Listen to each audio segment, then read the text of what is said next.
Hello. Good morning. Happy Thursday. I'm all off on what I want to do. I'm trying to get to the point where I do post a video Monday, Wednesday, Friday. Haven't got there yet.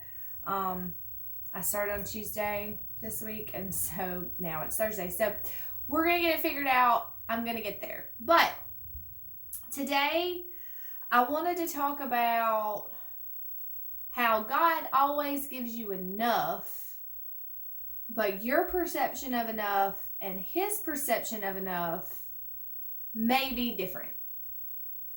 So, food for thought, yet again. So, I was reading through Lamentations chapter 3 today, and again, this is Jeremiah.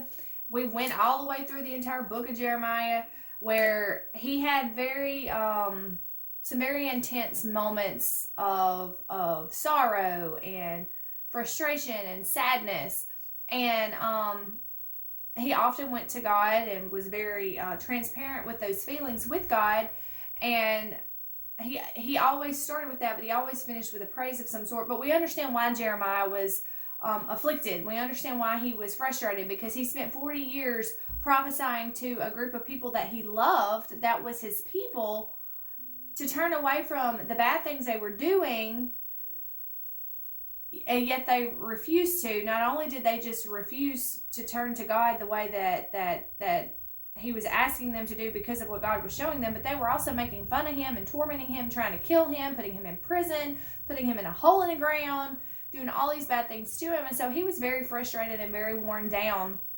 throughout the process of this. But chapter 3 of Lamentations, sometimes you have little titles above chapters or sections, and it says hope in the midst of affliction. And this spoke to my heart, just the title of it itself, because I feel like in the last several weeks, with just different things that have crossed my mind, different hurdles I'm trying to jump, just different things I'm battling personally in my own spiritual walk, I feel very afflicted sometimes. Like, I spoke the last video about how heavy it gets, and how sometimes we question why we're even doing the things that we're doing, and we just get so weighed down with the Christian walk that we want to give it completely up. Well, that's, sometimes that's kind of where Jeremiah is. The whole first the whole first 20 verses of chapter 3, all he's talking about is how afflicted and broke down and hurt and frustrated he is, and how God has just brought him, like verse 1 and 2. I'm a man who has seen affliction by the rod of the Lord's wrath. He has driven me away and made me walk in the darkness rather than light. Verse 3, indeed he has turned his hand against me again and again all day long. And just it's verse after verse after verse of his sadness and weakness and just affliction. I guess there's no better word than that. But then you get on over to verse 21, and that's where he kind of flips the script. But we understand why Jeremiah feels that way, but we feel that way too, if we're honest. We don't always tell people. We don't always share it with people. We don't always open up, even with our Christian friends, our spouse, or whoever, or even with God, or even to ourselves. Sometimes we never even admit to ourselves how much we're actually struggling until we either get so far into it that we can't get out ourselves without help, or we're looking backwards on it with, hindsight 2020 vision. I personally am one of those people who get in denial about it. I've got this. I'm good. It's okay. I know I've got all these weird things going through my head. I know that I'm feeling all these, for me, sometimes when I realize that I'm doing that is when I'm just mad for no reason. Stuff's getting on my nerves. I'm angry. I'm just, people say something to me, and it's not even anything ugly. It's not anything annoying. But it's just like, I just feel it. I'm just like, I'm mad for no reason, and I have an attitude for no reason. And then I get to that point, and I'm like, okay, what is happening inside of me that's causing me to act that way? And I do it to my kid more than I do it to anybody. And it's not that he's doing anything wrong. It's me. And so I catch myself like that sometimes. And I just wonder why or how I've gotten there. Why am I so frustrated? Why am I so worn down? Why is everything so heavy right now? And so when I just go doing this inner, inspection of my own life, some things that I figure out is that I'm looking too far ahead. I'm trying to plan out too much, or I'm putting too much emphasis on what's coming next. That's a big issue for me, is I'm very rarely satisfied and happy with the present. I'm bad about looking at the next thing or the next, accomplishment or the next new thing. Like, I'm always looking ahead. I'm a planner by nature. Like, that is just who I am. And I'm always planning. I'm always looking ahead. And I'm very rarely seated in this moment. God didn't call me to plan out the next 10 years of my life. That's not what he has for me to do. I've got enough to do today to not even worry about tomorrow. In fact, in other places in the Bible, it tells you need not worry about tomorrow. Tomorrow has enough worry for itself. You need to just focus on today. And that's where I'm getting to with this whole enough thing. Because that's what I needed to know.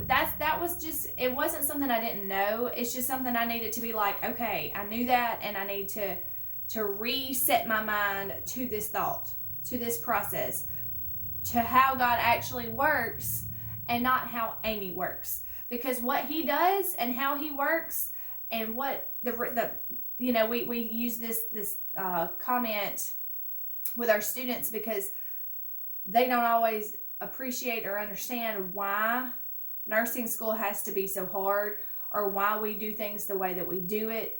And they think, well, it would be much better if you did it this way. But there's a reason, or why do we even use this? Is a pointless assignment. We don't like this. Why don't we just take that out and do something else? We always say there's a method to the madness. And I never understood that. In fact, I worked there. This is my 3rd year working as a nursing instructor. I am just now understanding the method to the madness. And there is a method to the madness of why and how God functions and what he asks of you in your daily walk. And so that's where I'm going, a whole 7 minutes in. So, okay. Like I said, the first 20 verses is Jeremiah just explaining how afflicted and frustrated and tired and sad and broken he is. 21, and I circled the first word. It says, yet. This I call to mind, and therefore I have hope. Because of the Lord's great love, we are not consumed, for his compassions never fail. They are new every morning. Great is your faithfulness. I say to myself, the Lord is my portion, therefore I will wait for him. The Lord is good to those whose hope is in him. To the one who seeks him, it is good to wait quietly for the salvation of the Lord. Okay.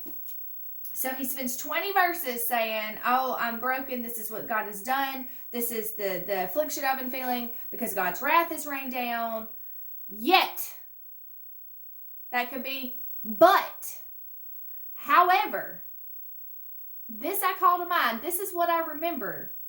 And so therefore I have hope. Yet, therefore, 2 important words to me. I underlined and circled them both and circled hope. I have hope because I have been broken this way. Like, it was just so real to me because he spent 20 verses explaining exactly how he felt, because that is real. His sadness, his depression, his anxiety, his brokenness is real. It's not just some, yes, they are emotions, and we've talked about how fickle they are and how they change from moment to moment, not even day to day. But it is real, the suffering that he was going through. And the suffering that you and I feel are no different. It is real, even if it's mental anguish, even if it's, spiritual stagnancy. It is real. Your suffering is real. And it's okay to acknowledge that. It's okay to say that. But you can acknowledge it, and you can be frustrated about it, and you can feel those emotions. But yet, you have to pull yourself out of it, and the way you do that is in the Word and by clinging to God. And what he did, number one, is he stated something he knew to be true about God. This did not match the emotions he was feeling. He's talking about how that God's wrath was rained down on him, how he's not been able to escape, how he's cried out for help, but his prayers have not been heard, how he said, like a bear lying in wait, like a lion in hiding, he dragged me from the path and mangled me. He's talking about how he is just broken in every way. And he says, yet I have hope because, and he talks about how God's love is never and its compassion never fails, and how his compassion and his love is new every morning. He starts out stating things that he knows about God. And I think that is so important. And I never realized how important that was until I started using my prayer beads. And I've told y'all about them before. If you don't know about my prayer beads and you want to know, send me a message and I'll tell you about them. But I have these prayer beads that I use that it's changed my prayer life. And you may already know about these if you follow me very closely. But the first 7 beads on there is where you talk about attributes of God. And the first time that I done it, I thought, this is a waste of time. I know what God is. But it's something about saying it. Because you talk about the 7 things of God, you ask for 7 things of forgiveness, and you have your intercessory 7 beads, and then you have your thankful beads. And the whole point of doing this in this method is to go in that order for a reason. And I thought, I'm just going to bust through these 7 beads real quick. God is love, God is faithful, but the more that I have used them, those 7 beads are just as if not more important than all the other beads, all the other things I'm praying about. I never realized how important it is to say out loud the things that God is. And the 7 things I say are different every day. And it may be depending on the mood that I'm in. It may be depending on the mindset that I'm in. It may be depending on the things that I'm praying for that day. But, I sit there and I talk about, okay, God, these are the things about you. You're in control. You're sovereign. You see me. You have a purpose for me. Your forgiveness is truly I go through those 7 beads, and it's like it takes the focus off of number 1, me, because I'm a very selfish prayer. When I pray for a lot of things for myself. I pray for other people, but without my beads, I get sucked into praying for all the things that I have going on, and I often neglect asking for forgiveness, being thankful, and praying for the other people that I have on my prayer list that I actually want and need to pray for. And so it just it sets my mind right. It takes my mind off of myself and it puts it on who I'm actually talking to, and how big and how much of a privilege it is to speak to him. And Jeremiah is doing that here. He is saying, okay, this is what God is. This is what God provides. God says that we will not be consumed because his compassion and his love never fails, and it renews every day. The Lord is good to those whose hope is in him. He says things that he knows about God, about his character, what the word has said, what he knows about God, even though it doesn't match how he feels in this moment. And that's what takes his mind off of his depression, off of his anxiety, off of his brokenness, off of the bad things going on around him. That's what takes his mind off of that, looking at what God is, so he can take his eyes off of what he isn't. And it doesn't matter what you're going through. It doesn't matter if you're not even going through anything tough right now. Focusing your eyes on God will keep the fire. It will pour gas on the fire in your heart. It will give you the kick in the pants you need to get through your day. And so that was the thing that got me, was that this didn't match the first half of the chapter. This didn't match. This was actually poetry. It said, my footnotes told me that the first 4 chapters of Lamentations was actually it said acrostic poems. And it didn't match. He went from a really dark place to things that God is. And then he finishes it out and he talks about, you get on over to verse 37, who can speak and have it happen if the Lord has not decreed it? Is it not from the mouth of the Most High that both calamities and good things come? Why should the living complain when punished for their sins? It totally changed his perspective. It totally changed his mindset. And it just kind of re-centered him. But the thing that I wanted to point out, above all, was the part that it says, because the Lord's great love, we are not consumed, for his compassions never fail. They are new every morning. Great is your faithfulness. it's really what stuck with me most today was how it said it renews every morning. Okay? God is love. God is peace. God is joy. God is all the good things. He is those things. He doesn't have to create love to give to us. He doesn't have to wait to feel love to love us. He is love.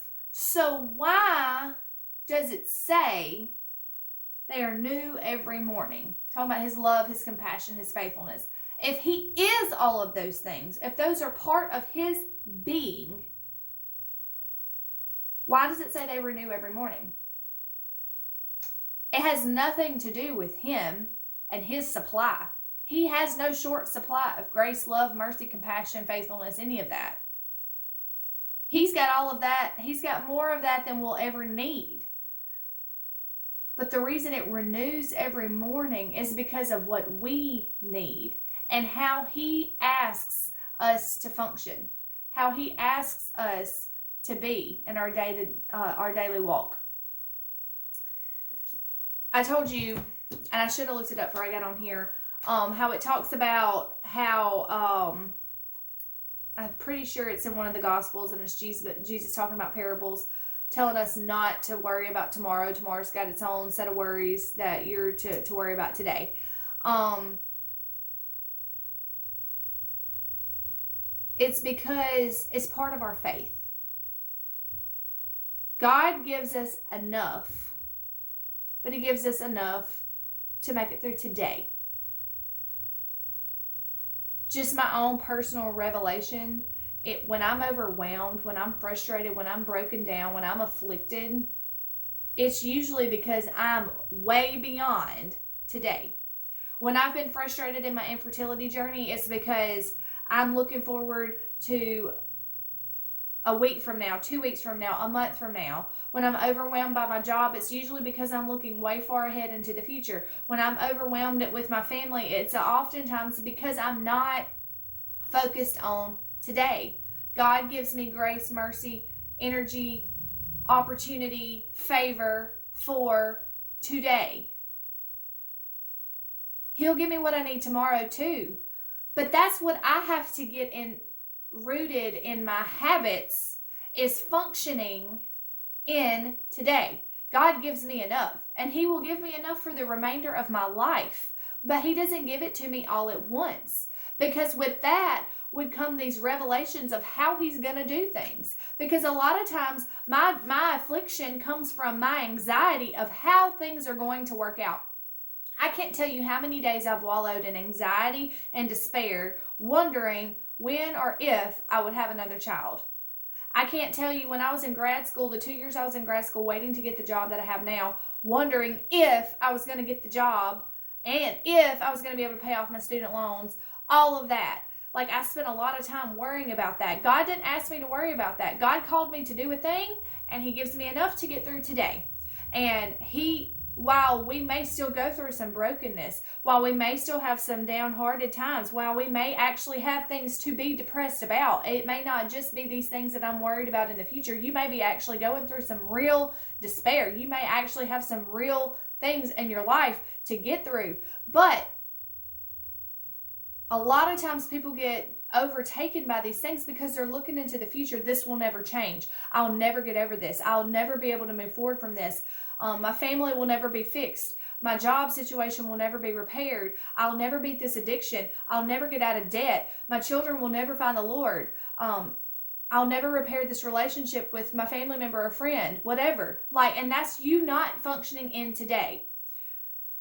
God gives you enough for today. When we're overwhelmed about what or how something's going to work out in the future, I believe that's sin. Because he didn't tell us to worry. He tells us over and over in the Bible not to worry about anything. If you read any of the Gospels where Jesus is preaching to people, he tells us to fear not and not to worry. That's why be happy, do good is like my theme here. He tells us not to worry. He tells us not to be anxious about anything. And so I think when we get ahead of ourselves and we're like just really worried and bogged down, because there are things legit to worry about. I understand. I'm not telling you to just be negligent and not pay attention to anything going on around you. But only allow yourself to be concerned about what you can do today. And because, a lot of times I come home, I'm frustrated, I'm venting to Kyle about all the things, I got to do this, I got to do this, I got to do this, and I can't get this done, and I don't know how I'm going to get this done. He said, you can only do what you can do. When I took my state boards, when I graduated nursing school 10 years ago, and I come out squalling my eyes out, he said, well, there's nothing you can do about it now. Wait and see how you did. Retake it if you got to. Like, that's not what I wanted to hear, but that's truly how we've got to start looking at things. And as women, we are professional worriers.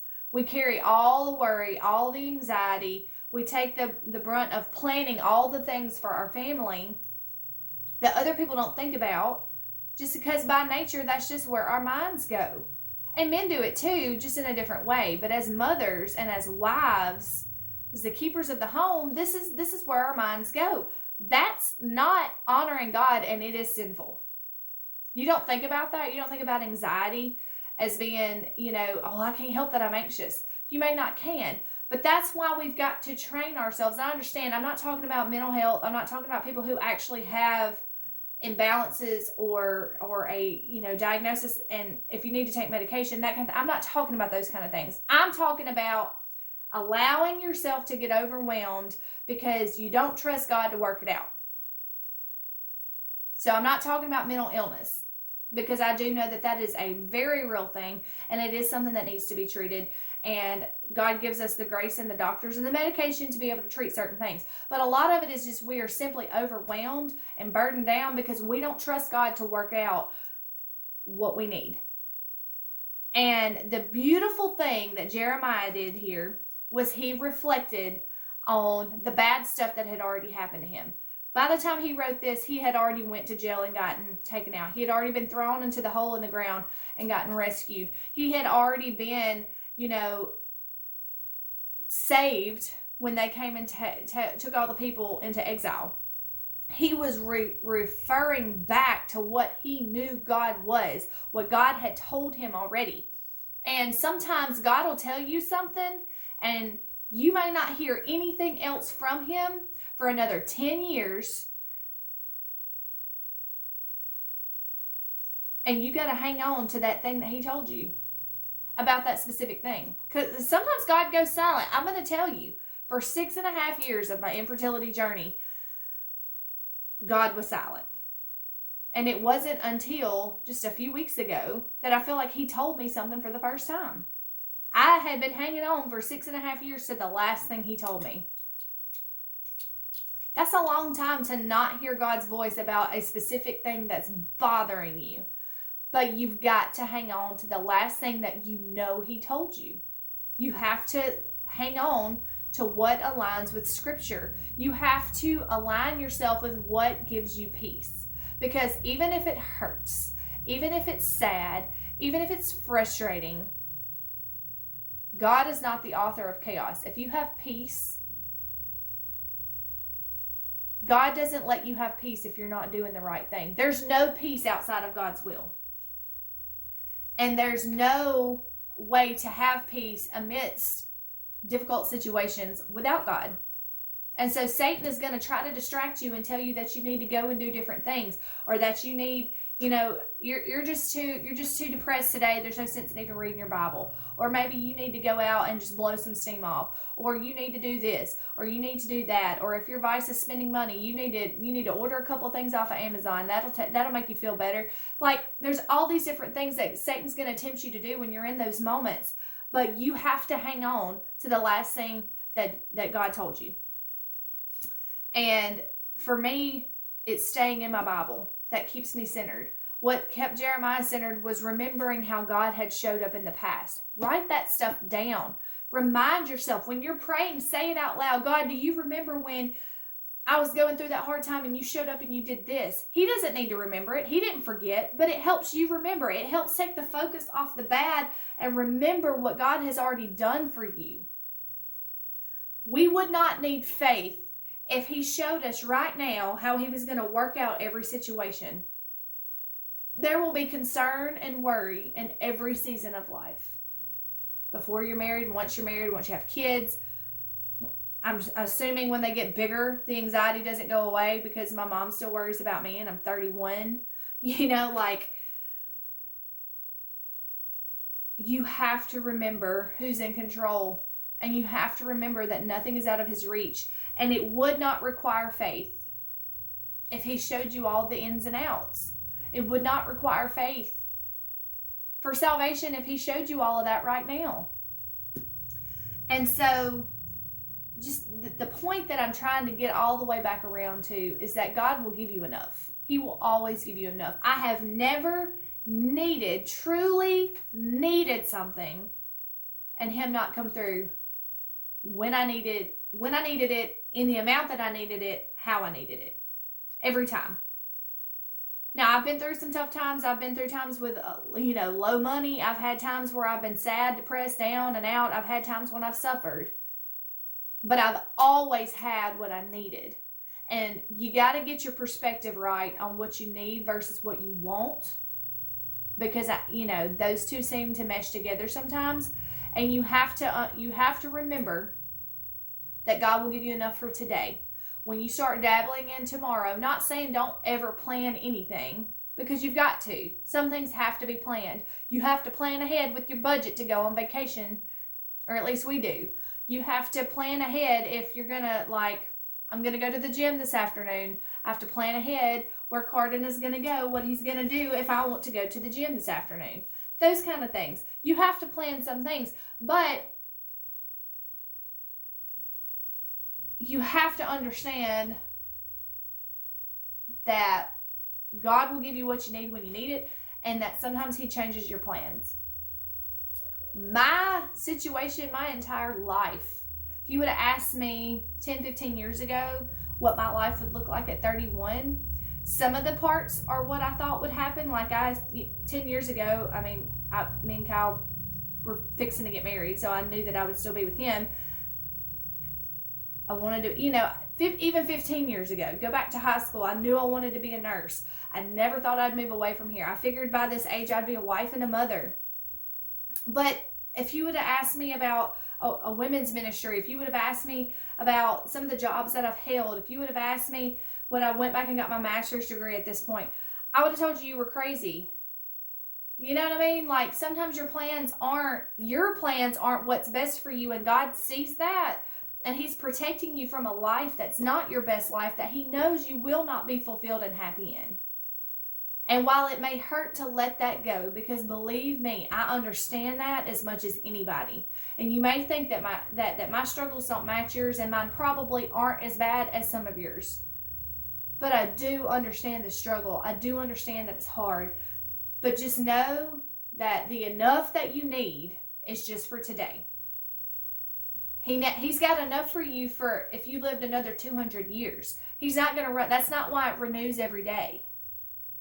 It renews every day because you need to renew your mind every day. You need to renew your heart every day. You need to renew your emotional outlook on your life every day.